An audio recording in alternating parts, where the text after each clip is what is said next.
sessions that occur in the therapy. So as well as the short, brief, targeted avatar therapy, we have an extended version that we are trialing in the Avatar 2 trial. And the extended version consists of 2 phases.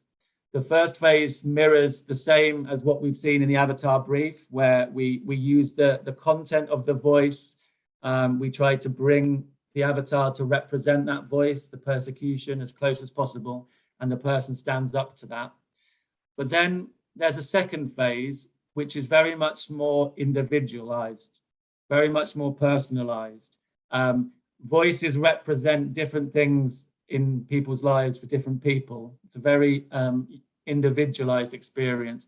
So what we're trying to do in the Avatar Extended is understand the voice in the biographical context of that person's life.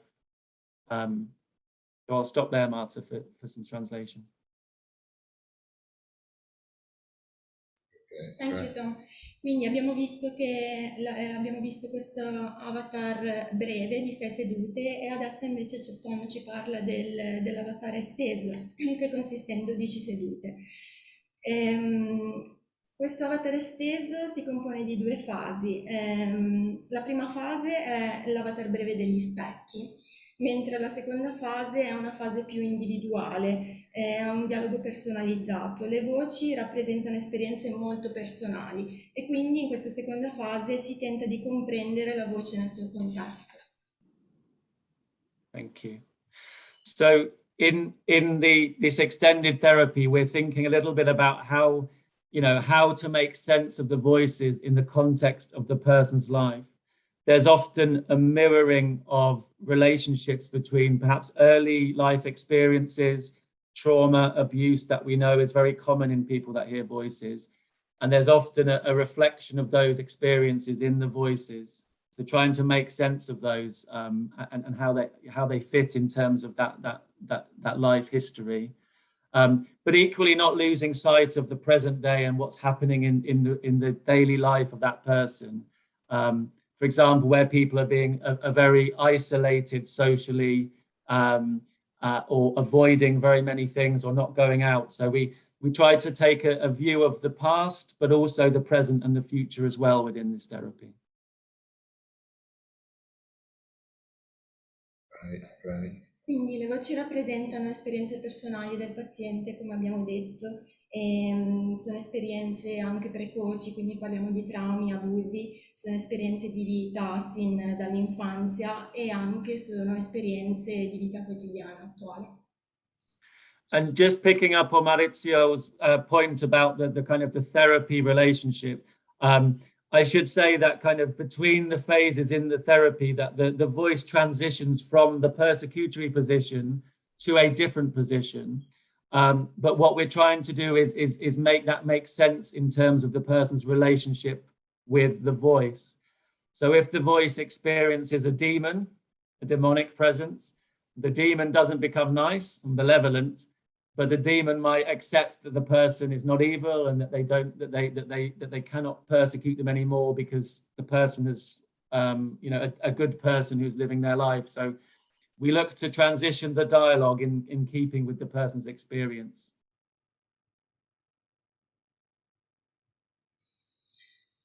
Quindi ciò che viene fatto anche è tenere in considerazione la transizione del dialogo e delle voci che vengono sentite dal paziente. Quindi ad esempio Tom diceva se la voce può essere un demone, bisogna comunque considerare come le voci cambiano. Thank you. So we're very much thinking in this therapy about the personal meaning associated with the voice.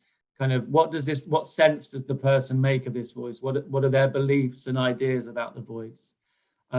Voices often mirror negative self-concept, self-esteem from the very early days of Julian Leff kind of originating this therapy. Self-esteem and working on that in the context of the voice has been crucial.